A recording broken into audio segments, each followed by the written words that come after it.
Welcome back, friends. My name's Scott. This is the Bald Booktuber. Glad you're with us today. We have a couple of very special guests. We are going to be talking about Dark Tower books 1 and 2, The Gunslinger and Drawing at the Tree. So, Mads, please introduce yourself. Well, I'm Madison Goodyear, and I do have a YouTube channel where I also talk about books. It doesn't have a name, just Madison Goodyear. And I'm really excited to be having this conversation because I do consider myself a big Stephen King fan, even though I've only been reading Stephen King books for not even 2 years now.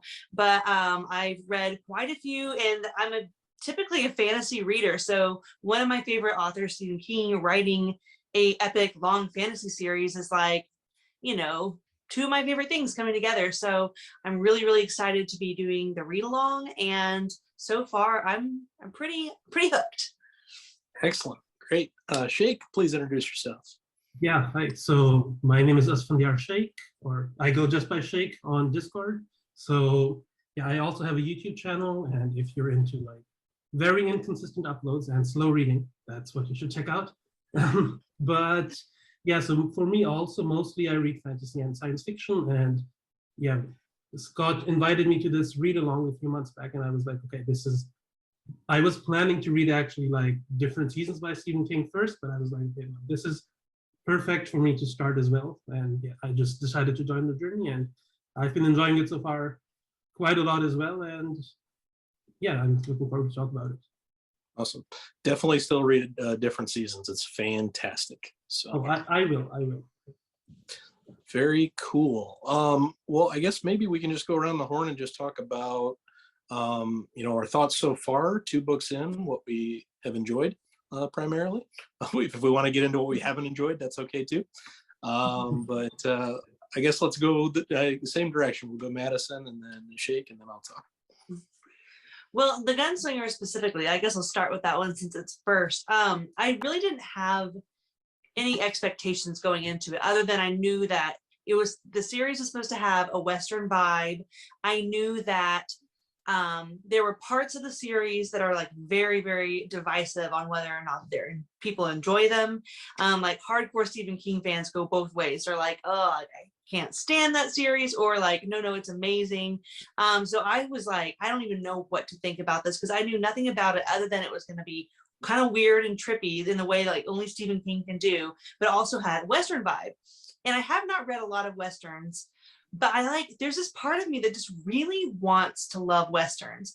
And I read a few, and honestly, like when I say I read a few, I mean like these barely count. I read Red Country by Joe Abercrombie, which he's a fantasy author and he's writing within his own fantasy world, but he wanted to give it a Western spin. And I definitely think he accomplished that. And I did enjoy that. And then I read Blood Meridian by Cormac McCarthy, and I did not enjoy that. So like, I haven't even read any real Westerns, like when it all comes down to it. But I like Western movies, and I just love the idea in that genre. And so this to me I had high expectations for it, even though I didn't know what to expect. But I definitely think it checked the boxes for me for what I was wanting out of this book, because it was weird and trippy. Like there were so many times I was just like, what is going on? Like, what did I just read? Where is this going? Why did that happen? But not in like a frustrating or confusing way, just like a very intriguing, like, okay, I can't wait to read more.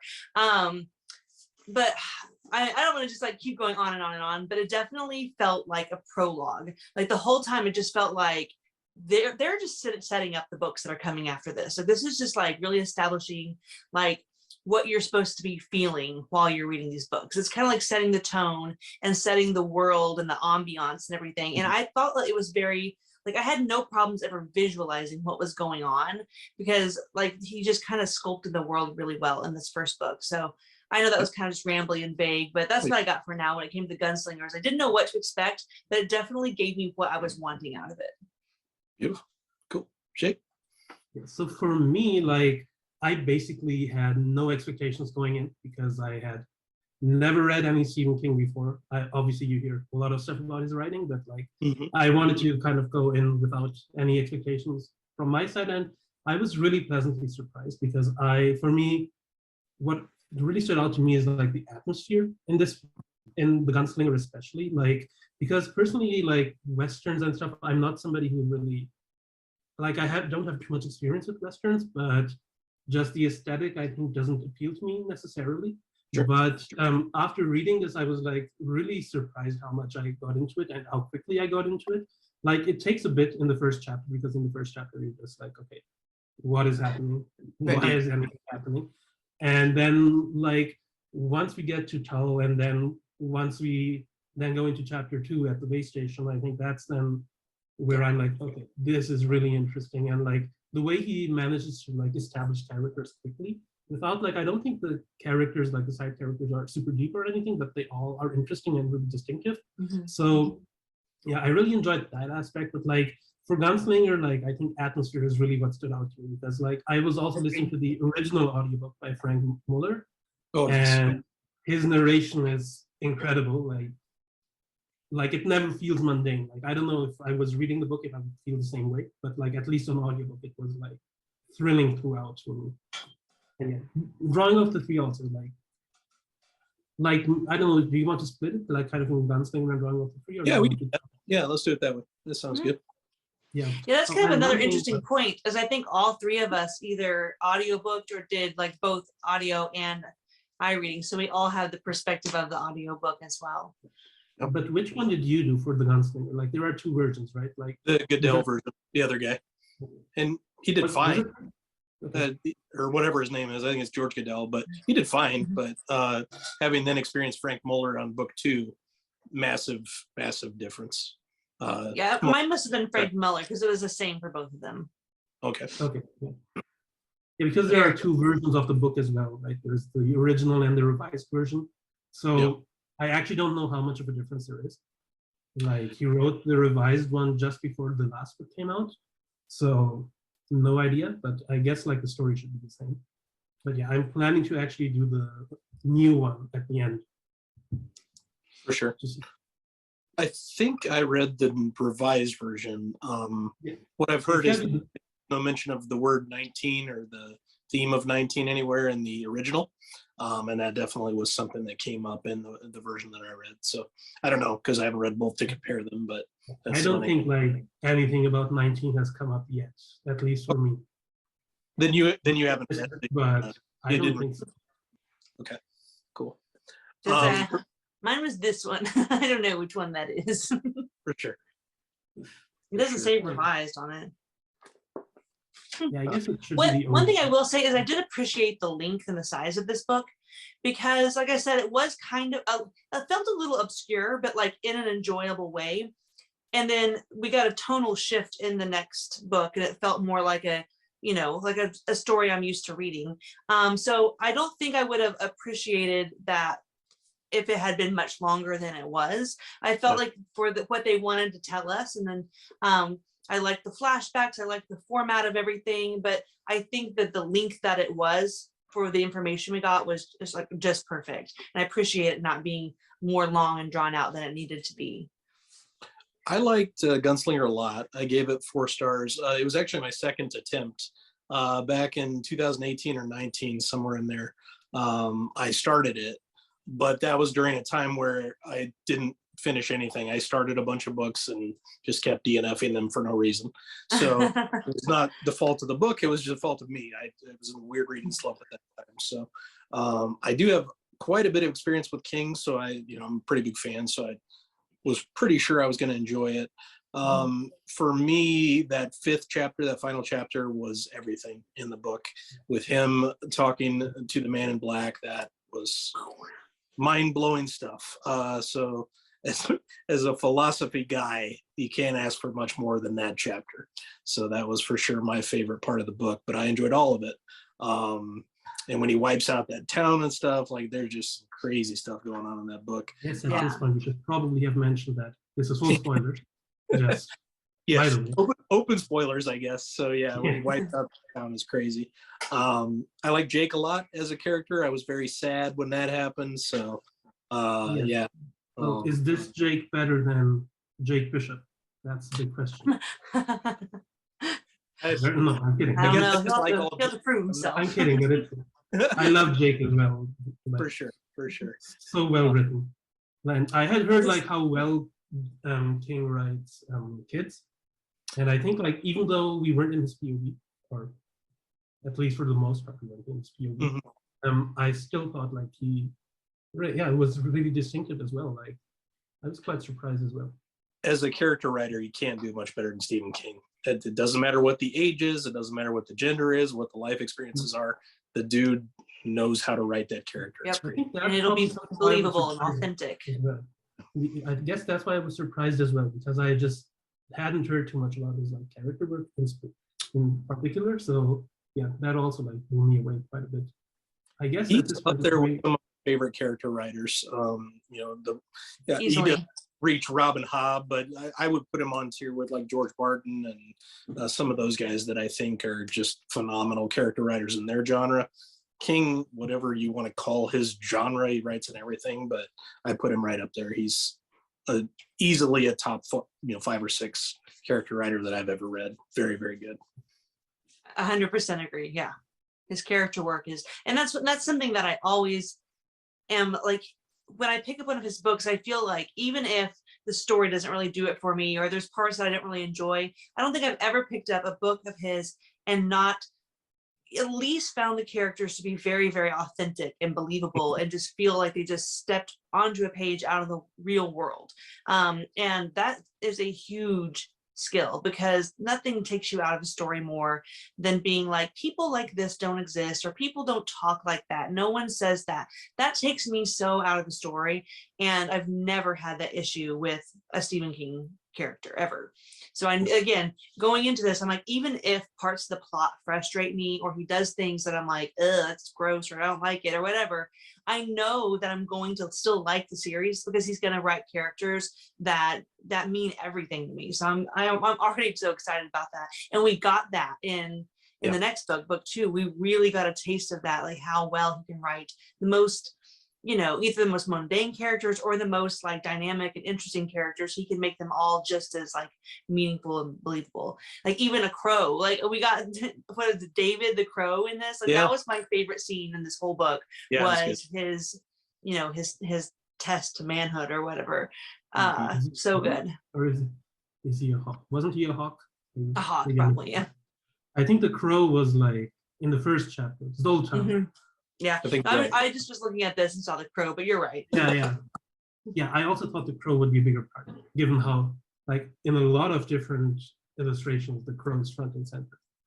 But I think it's funny that you mentioned like that he doesn't write characters that like where you think nobody talks like this, because I feel like in book 2, it's funny to see when Roland goes to our world, and then he is kind of that guy who was everybody else is like, I love that book. I love that chapter. I love the first chapter of Going Off the Tree, where it's just like the stewardess Jane, I think her name is. She's just like, something is wrong with this guy. What's wrong with him? Tuna fish sandwich. I think tuna fish sandwich. Same word. Is it Poliver or something? I don't remember what it was called, but that was one of my favorite things, is he had kind of the internal lexicon or whatever of the person, so he could translate what was going on. But I've never seen anything written quite like that, where you're kind of riding along with somebody. And I know, but it worked, and I didn't need it explained to me what was happening. Like somehow he managed, like that's kind of, if you think about it, a complex thing to be like, okay, so what I'm about to show you is through Roland's eyes, but through this person's body, and he can reference their thoughts. Like that is a complex thing to try to like get across to a reader, but for some reason I never misunderstood what was going on. So that was kind of impressive. So I think sorry, go ahead. I was just going to say, I'm happy that he doesn't like try to over-explain everything. Like he's saying tuna fish popcorn, but he means tuna fish sandwich. Like I think it's nice that he just lets it happen, and he's like, okay. I was gonna say the same thing. I think the fact that he trusts his readers is something I love about Stephen King. I hate when authors have to paint by number and tell me every single thing. Like I can figure this stuff out myself. I just finished Do McKee, and he does it in there too. The main character had suffered a major head injury, and all the time his speech slips, and he will say a different word that's just completely has nothing to do with what he's trying to say. Yeah. And he'll do it just naturally throughout his speech, throughout the entire book. And never at any time does Stephen King go, now remember, the reason he called her a chair instead of a, is because, like, you don't need to, you just know, because he established it once really well. And then it's just part of the narrative from there on out. And he does that. I mean, I could think of other examples too, where he does similar things where, like you said, he just knows how to write well enough that he's like, I trust that my readers are intelligent enough to take it from here now. And, other authors should take note from that, because it really works and it's smooth. It's smooth. Yeah, for sure. Awesome. I guess we've started to talk about it a little bit, but do we want to talk about just general impressions of Drawing of the Three, what we liked about it and stuff? Yeah. Like I said, when this book started, it didn't take long at all for me to just feel like I was like slipping into a cozy pair of Stephen King pajamas. It just felt more like a Stephen King book. And like the lobstrosities and stuff, like I was just like, what the fuck, like the whole time I was reading it, but in such a good way. Like, again, someone else could be like, so here's like the scary animal, it's basically a lobster, and I'd be like, I'm gonna laugh you out of this building, that's stupid. But somehow he makes these things like absolutely terrifying. But just general impressions, this is just the GOAT doing what he does best. I mean, anytime that we would get that split personality with Odetta and Detta, I was just like, this is like, let the man work. It's so good. The way he wrote her dialogue is just amazing. I had no idea I was gonna laugh as much as I did in this book. But like we said, kind of the showing the gap between Roland's world and our world, and him like freaking out when he drank the sugar, and like talking about how he needs Aston and stuff. I was just like, this is so clever and enjoyable to read. So like the story just really started to take form. And I still have no doubt that he will continue to surprise me about like what the story actually means, what the plot is, what the end goal is. Like I believe that I will continue to be surprised and left guessing, but this left me with enough that I have a good idea of what point is now and who our crew is going to be. And I cannot wait to like go through it with this crew, because I am really, really digging like this dynamic of, Susanna, I guess now Eddie and Roland. Very excited. Very cool. Yeah, for me, Drawing of the Three was also like, as I mentioned, like from basically the first chapter, like, so the book just starts and our main character gets like 2 of his fingers and 1 of his toes bitten off. And I'm like, what's happening here? And then I just love, like, I know that, like, obviously everything with Roland being in our world and like in these other characters' heads is super impressive, but I also really love the smaller moments in between. Like, basically, like, it's not half the book, but like a good portion of the book is just Roland and Eddie walking along the beach. And I'm just impressed how much I also like those parts. And regarding the lobstrosities, like, I found them super funny, and I was like, even though you would think it would get repetitive, right? A bit, like, because they just pop up throughout the whole book, but it's just, he manages to like make it not feel that repetitive to me. And like, I found them funny, like when he introduces them, he's like, okay, they come out during the dark, and then whenever they hear something, they just like turn back to the waves and take up a boxer stand or something. I'm like, what's that about? I still don't know what that's about. It's just like, what's happening? What are they doing? But yeah, but as Madison also said, like, I loved all the 3 perspectives. We got, like, it was interesting to me that it was always New York, actually. Like, I was expecting him to really go into multiple different alternate universes and stuff. But it was interesting that all 3 of them were from the same city and they were connected. Like, Eddie maybe less so, but like Jack and Odetta or Susanna, whatever you want to call her now. Yeah, and like the perspective from Jack was like so horrible, but yet so well written. It's like, yeah, impressive is, I think, the word, because you can really mess something like this up quite badly, I think. Yeah, the perspective from Jack was absolutely terrifying. Yeah. I That's was sick. so uncomfortable reading that stuff, and I'm like, doing his job. This is what I signed up for, so that's all right. The Odetta stuff is my favorite stuff in the book. And part of that could be flavored by Muller's narration, because when he starts doing his Detta jive talking, I can't help but just It's laugh. next level. It's so good. It's unbelievably good. Yeah, and Eddie, I don't think there's any way that Eddie isn't going to be one of my favorite characters, not just in this story, but just in any story. I don't know why I related to him so much, but just I enjoyed that whole thing. Everything to do with his story was great. I loved when Roland said that he needs to clear the customs for whatever reason. That made me laugh. The priests were responsible for this ritual or whatever you were saying. The ritual, to clear the customs. Yeah, I enjoyed that a lot. Yeah, when you talked about when he started it up and he's missing fingers and stuff, I'm like, oh. And then we see that first door open. I'm like, oh, this is not anything like I've ever seen before. So yeah, I had a really, really enjoyable time. It's my favorite book that I've read so far this year. So that hasn't been toppled yet. So we'll see how it goes as we go along. But probably pretty close for me. Also, like I really like it. Was an easy pick for my book of the month last month, even though I read other really good books. So for me, it's not my book of the year. For me, my book of the year is the Gunslinger so far, actually. Yeah, that's I actually preferred the Gunslinger because I think that's kind of an unpopular opinion. Like I hear a lot of people put Drawing of the Three as their favorite or among their favorites. But number one, that last chapter, as you said, Scott, it's just so good and like so epic, I guess, but still confusing. Like it doesn't tell you too much, but it gives you like a lot of information that still leaves you confused.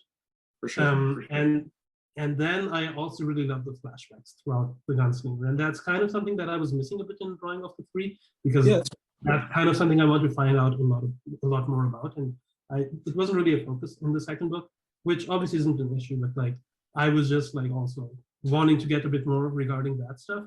And I'm a bit worried because I don't know if you guys listen to the afterwards in the audiobooks.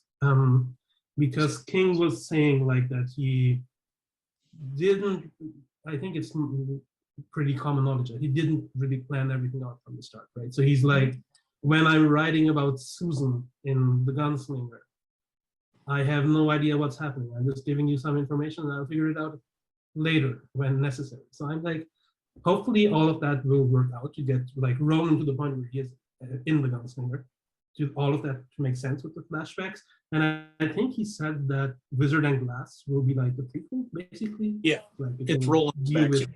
Yeah, it's his. So I'm really looking forward to Wizard and Glass, because I think that has the potential to really be one of my favorite books, because there's so much like intriguing stuff in his past, like everything with Martin, with his father, the whole Susan thing, and like also the whole like how did the world get to this point? Sure.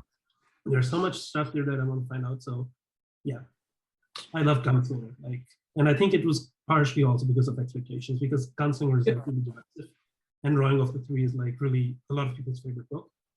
I think a couple things. I think it's good when people have different favorite books within a series. I think that is a good sign for the series. So I'm fine with that. And two, when King says he doesn't have stuff planned out, that doesn't bother me at all, because he doesn't plan stuff out. So I've read On Writing, and he basically, everything is like a discovery to him.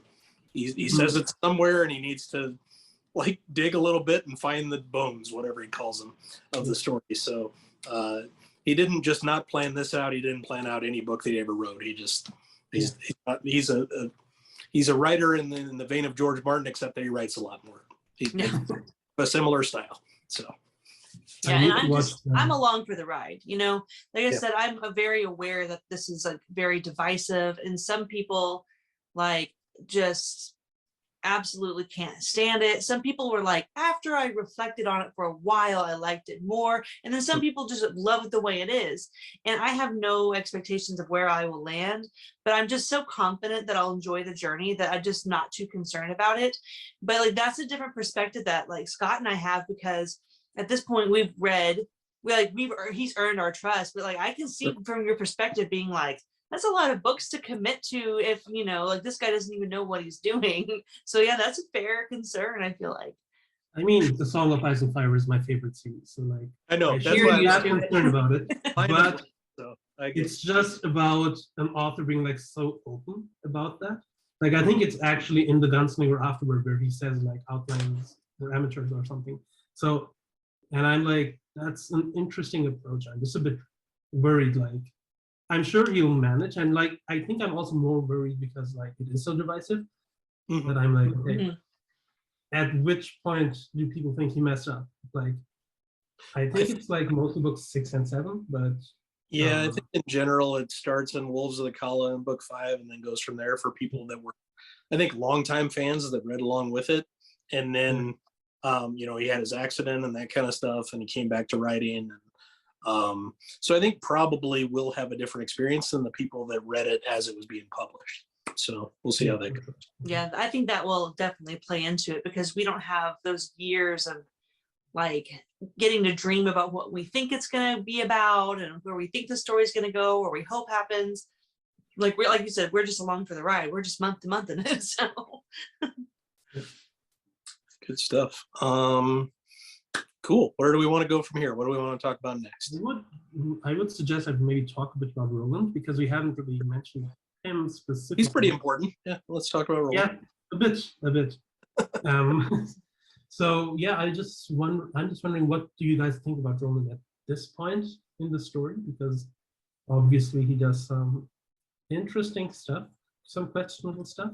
yeah, I feel like I want to know more because I feel like we know things about him. We know that he has a clear head on his shoulder. Like he's obviously like hyper focused on one thing and one thing only. And so I'm like, what drives that focus? Because even if it were an important task or something he promised he would do, like most men, women, humans, whatever, would have eventually been like, hey, I tried my best a long time ago. And so I'm like, what is the driving force behind this singularity that he has? And but like, you know, like he's obviously like cool-headed and level-headed and like, you know, really stressful situations. I want to see more of him like using his gunslinger abilities, because anytime we've seen him in a shootout so far has been like worth it. Like when we got to see him in Jack's body and when we got to see him doing like the naked shootout with Eddie, like those moments were so good. And so like, I want more gunslinger action from him.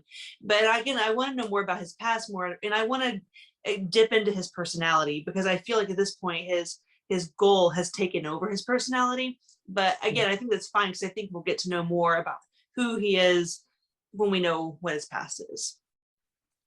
Yeah, I think my favorite Roland parts are when he's a fish out of water and in somebody else's mind. So nothing phases the dude. Like I try to envision myself in a parallel world and figuring stuff out as I go, and I wouldn't be able to do the pattern. I'd be speechless. Yeah. Figure out what's going on. So nothing like phases him except sugar.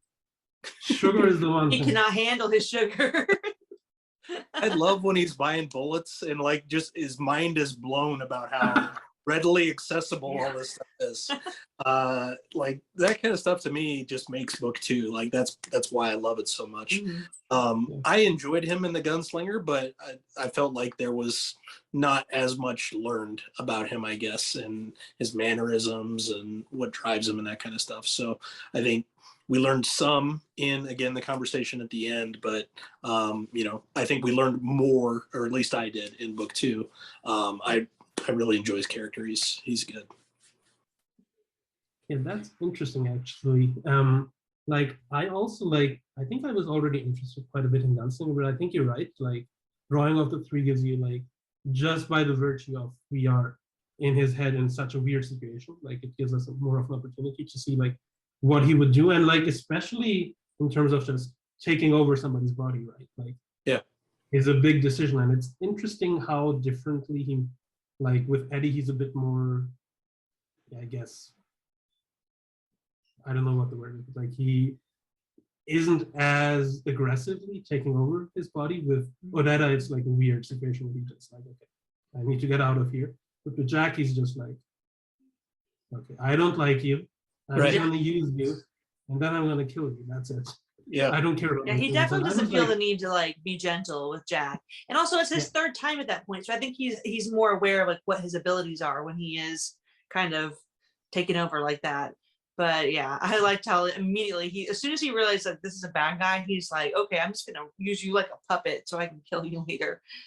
yeah, and like, I Terrible mean, guy. it says quite a lot about him as well, right? Like about Roland, that he would be willing to do this. That it was quite interesting to see him just go through with it. And like obviously, like he's somehow has this epiphany how he can get Odetta and Detta to get his face off through Jack. Like feel like it's very like goal oriented why he's doing all of that. Although I would have liked to see like, or he just seems to have this sense of thinking, this is what I need to do to get my goal, to get towards my goal. And we don't really get to see how to know it, right? Bless you. Excuse me. All good, all good. I'm nervous. I think he is a means justify it, or the ends justify the means guy. And I feel we've gotten some foreshadowing that at some point he's gonna screw over Eddie in some way. I have this that's gonna be a problem. I think especially Eddie, if there's a book called Song of Susanna in this series. Where I'm like, okay, there's I'm something. nervous, but we'll see what happens, obviously. But yeah. Have either of you guys read the poem that this concept was based on? No. I haven't either. It's called The Wasteland, right? It's was it T.S. Eliot? No, not T.S. Eliot. Who's it by? I don't remember. It's I think it's right in his forward here. I thought it was called Roland the Gunslinger. Yeah, it was something with Roland. I haven't started book 3 yet, so if it's I think it's in book 1 in the forward. It says like okay. Yeah. Well, that then I based forgot. on some poem about Roland and his dark power or something. But I wanted to check it out actually, but like I'm not the biggest poetry guy, so I doubt I would understand. It's probably why I skimmed over that part, but we'll see. Yeah, but like since we were talking about Roland and Eddie, I think there is a lot of setup for that dynamic to be really interesting in the future, because I feel like, as you said, Roland is a very like anxious-surprising guy. Eddie, especially now with his attachment to Susanna, is going to have some issues with if Roland is doing certain things. So I think I'm a bit worried, like how far is Roland willing to go? I mean, he's willing to go to any place, right? We've seen he was willing to sacrifice Jake, right? At the end, like without any hesitation, right? Like he feels bad about it in hindsight, but he's like, okay, no, I have to do this. This is the way. And yeah, it will be interesting to see what else Roland has to do. And I wonder, like, if a lot of his like his current personality is because he had to make these choices in the past, where he's just kind of like at this point he doesn't care. So again, that's why I'm really looking forward to Wizard and Glass, because I'm like, okay, it could be be really interesting arc where he doesn't feel like anything he does at this point can, justify some of the things that he's done in his past. And like there are a lot of things that are already set up, right, through the flashbacks, like through his childhood with the whole Martin thing, and then the whole Susan thing afterwards. And yeah, I'm still, the one thing I'm confused about is still about how the world moved on and how it got to this stage, because obviously we see that when Roland was a kid, it wasn't like that, right? So there has to have been a massive change. So I'm just wondering what that is and how that plays into how Roland feels. And on top of that, like his whole like friend group or whatever, all the Gunslingers are dead and are abandoned. So I'm like, we'll probably the next book, right? Because the Wastelands, I would imagine, it just sounds post-apocalyptic to me, or leading up to a post-apocalyptic future to me. Apocalyptic trains. I don't know what's going on with the trains, but we'll figure it out. Yeah, he might have been watching some Thomas the Tank Engine, or maybe his kids were young when he was writing it or something. Since you brought up Susanna, should we talk about the romance at all? How did we feel about the insta-love between Eddie and I was a bit confused why Eddie likes her that much. Yeah, I mean, I don't mind it too much because I mean, it's obviously setting up stakes for later on. Sure. But I guess he could have given it a bit more time. or at least given us a better reason, other Yeah. than I like it. Yeah, it's one of those things that if I sat there and thought about it, I could get kind of frustrated with it because it is absolutely insta love. But I was just like, okay, like they're together now. And I guess if you're in that situation where like maybe deep down they know that like this is it for them, like they're not ever going back to their real life, like they're not, you know, and if you know you're lonely, you're scared, and you know you're both attractive in the same age, you know, I guess we're together now. Like maybe that's just how it works when you're, and also it's the drawing of the three, like they were like meant to be together, like they were drawn together for this quest. So like there's obviously going to be connection there, and you know, loyalty, and he wants to protect her and she wants to protect him. And I don't know, like again, I would have appreciated a little more like moments of connection or something like that. But good on Eddie though, because I mean, not only is she literally has multiple personalities, and one of them is like violent and hates him, but like he just like stepped up. He's like, I'll push your wheelchair and I'll be your man. I'll love you no matter how many personalities you have. I love it. So I'm rooting for them. Yeah, I think so. I'm not the biggest romance in books, guys, so it doesn't matter that much to me. I think it's going to end up being like a particular romance in Wheel of Time that we won't get into for spoilers, that felt rushed and didn't make any sense at first. And then as it pulled it out, it made more sense as the series went along. So I think it'll be one of those kind of things. So we'll see how it goes. But do we actually think that the multiple personality thing is still going to play into her character? Like, I think so. I don't know a lot about dissociative identity disorder, which is to say I don't know anything about it. But from what I have gleaned, I think the idea is to get everything into one personality, which it has integrated. So that's Susanna now. But I think the danger or the concept is always there that it may still split or fracture at a different point.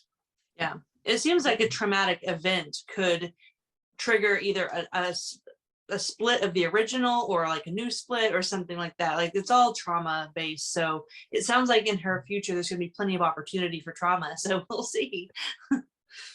Yeah, but because I was a bit confused actually at the end when the whole drawing or the whole merging of them happened, because when Roland comes back, it's like, okay, there are two women, but I'm like, are there literally two women? Probably not. No. But I'm like, what exactly is happening? Because him and Eddie are fighting with the lobsters, while she is like, it was, and I'm like, okay, what exactly is she doing? It was confusing, but what I got of it was that the disparate parts of her identity integrated into one whole. So the split was repaired. And that split happened when she was hit by the brick in her childhood. So I understood that. And this is where I'm an idiot. So as I was reading that part where he saw Jack threw the brick at the girl and stuff, I'm like, oh, well, this is going to be the kind of story where he can right old wrongs and figure out a way to change this timeline to where that didn't happen to her. Yeah, I thought so too. That was what I thought was going to happen, which obviously had nothing to do with what was happening. So, yeah. But he did save Jack from getting hit with the car, right? In this, Jake. Okay. Jake, yeah. Yeah, Jake. Sorry. Yeah, sorry. I'm confused. Like, I think so because he says that particular thing would have happened later, right? But I'm a bit confused with the timelines because I think we see Jack at a few different times. Like, because I'm not sure when exactly does Roland enter his body, because we get the first scene where Odetta is still a small girl, right? With the brick scene. Yep. But then the actual timing, is it then after Odetta has already it should be after Odetta had the train accident, right? Yeah, I think so. So maybe it's like he enters the body after the train accident and then the other thing is a memory, or I think so, yeah. That's how I read it. I think it was Jack reflecting back on his excitement or whatever you want to call it. The thrill he gets. Oh man, just wanted to shout every time I was in that guy's head. It was Yucky. So I well, will- And Mine- sometimes when it comes to like stuff like that, or when it's like stuff's happening really fast, and I understand it all in the end. I look back in the mind. Do I understand every step of everything that happened? Maybe not, but Right. I'm cool with where we're at now, and it was exciting to read it while it was happening. But sometimes Yeah. when I think too hard, it just doesn't work. Although we have to give props to Jack for messing up to kill her twice, which What a jerk, I'm right? just, you randomly choose the same person twice, and twice you don't manage to get the job done. Not a very good serial killer. I mean, I guess that's the Ka coming into play, which I want to know what exactly that means. Is there like, is this just some belief that Roland has? What do you guys think with the Ka's destiny? I've type just thing? been substituting it for destiny. I don't know. Yeah, if like, it's but the same is it thing. an actual thing or is it just something Roland believes?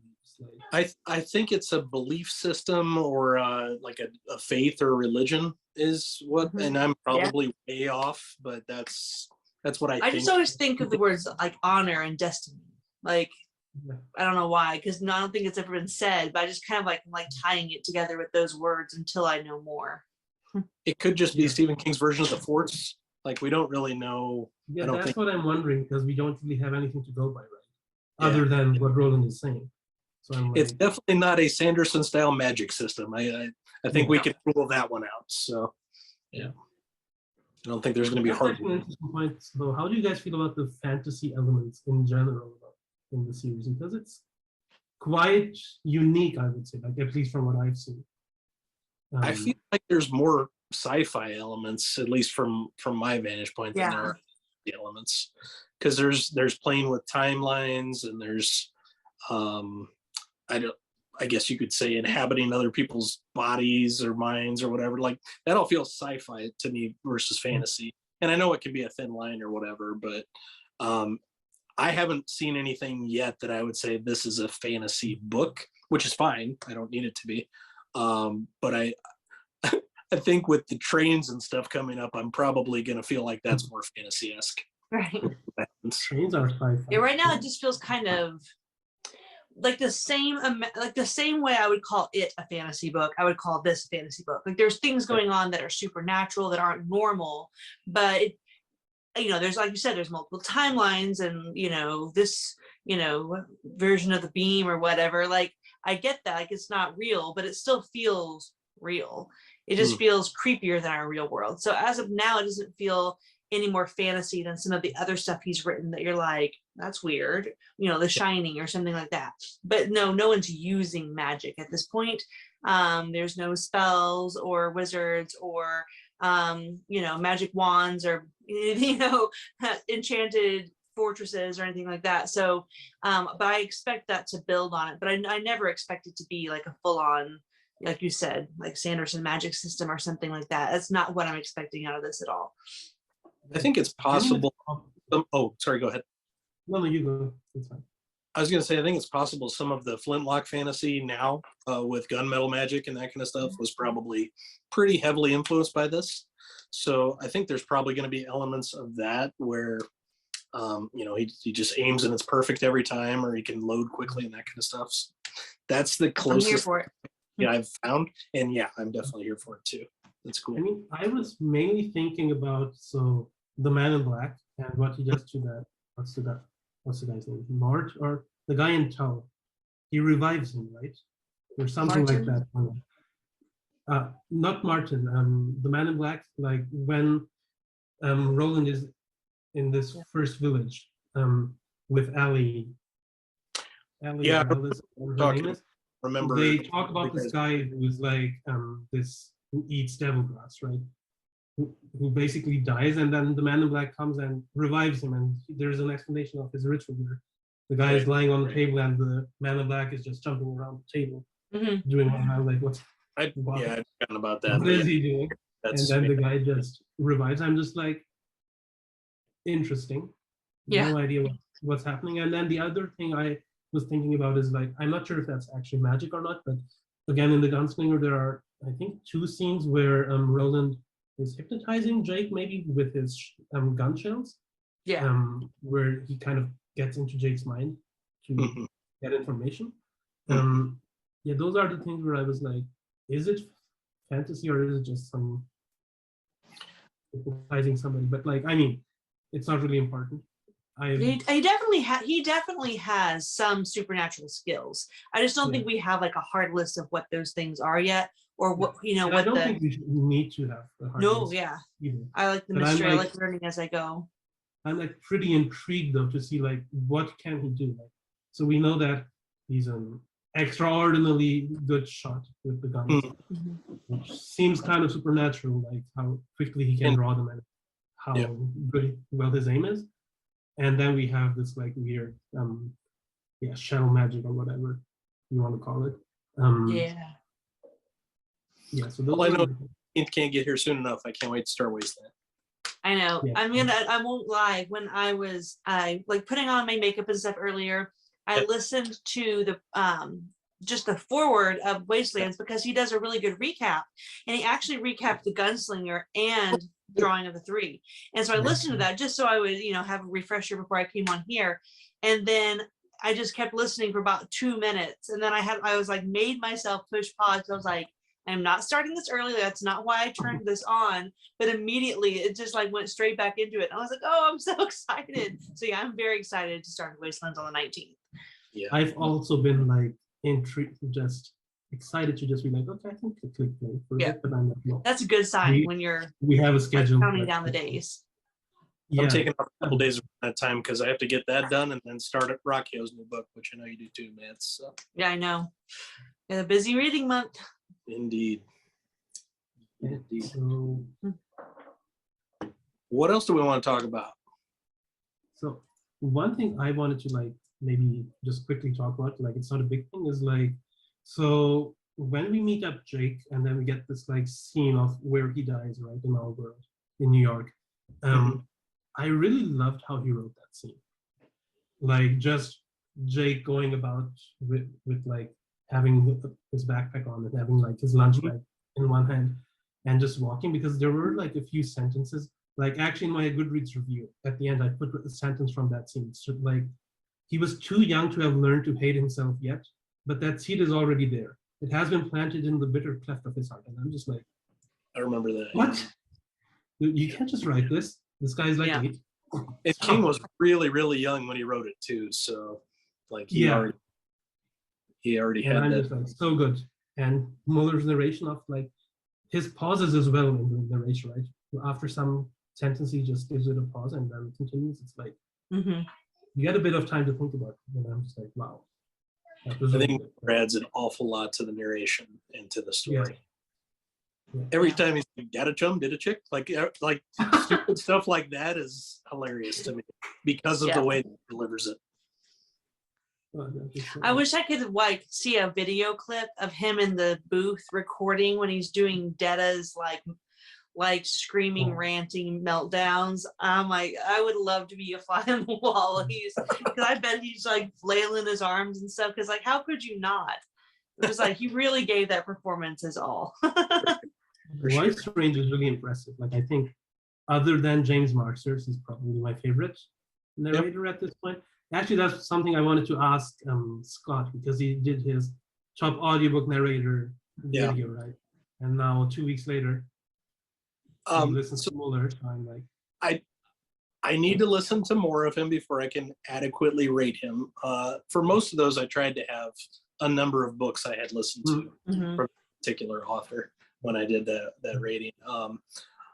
I don't know if he would crack the top 10 or not, but I would need to listen to probably 5 or 6 at least more.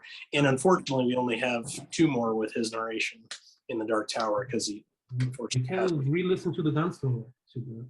I should try and find his narration for the Gunslinger. The one on Audible that I have is the other guy, George Goodell, who finishes up the series from 5 to 7, and he did fine, but it's not Muller. So yeah, it's going to be hard to like live up to him, but I'm looking forward to the next 2 books to get for sure, really soak everything in from him. Yeah, for sure. Cool. All right. Well, we've going for about an hour. It's been a fun conversation. Any last thoughts? anything you want to see from here, or think we're going to find out hopefully soon? I don't even know where the story's going, so I don't know how to answer my own question. I don't know, but my mind's just blown because I have I mean, there's a demon possessed train on the cover of the next one. So I don't even know, like, making a guess about what that book's going to be about would just be silly at this point. So I am totally along for the ride and very much so looking forward to it. For sure. Yeah, similar for me. Like, I don't have any expectations at this point. I'm just like, King, do your thing and let me just see what your mind comes up with. I assume we're going to see this tower at some point. I don't think so, yeah. Yeah, so that's something I also want. I am interested to see what he will do here with the tower in general. Yeah. And what it will end up being, because from why are we going there? Yeah. Yeah, I really don't still understand exactly what it is or why we need to get there or what the goal is. So I don't know if that's from not carefully reading or if that's because we don't know yet. So we'll find out. Maybe Stephen King doesn't know yet, you know? It's cool. It's the linchpin of space and time or something like this. I mean, even Roland says, like, I don't really know. Like when Eddie asks, what the fuck is this tower? And he's like, I don't know, it's some linchpin. See, when we get there. it was one of the Thor movies where they're at that place where they have to put the sword in and it controls space. It felt like that to me, and I can't even explain what that is. So if that tells you anything about where I'm at. Yeah. All right.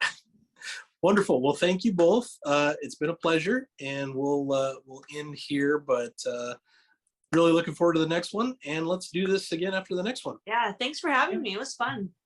Yeah, thanks as well. And thank you for hosting the read along. Yeah. Yeah, you're welcome. I've been out wanting to do it for a perfectly. while, and I stalled out the first time I tried, so now I've got friends along the way with me, so it's been fun. And I guess like we should maybe mention to people that we're doing this read along if they still want to catch up, because at this point Yeah. maybe It's being hosted on Mike's Book Reviews. Yeah. There is a section for it. Right now the section is called Dark Tower Wastelands. We start on the 19th of every month, and take all the time you need, and just make sure if you're part of that Discord and you're doing the read along to spoiler tag anything, because most of us are reading it for the first time. So we don't want other people's thoughts to crowd in. We just want to experience it along the way. So please participate, but please spoiler tag. Awesome. Awesome. Thanks for having us. Both. Let's talk again soon. Yeah, awesome. 100%. See you guys. Bye, guys.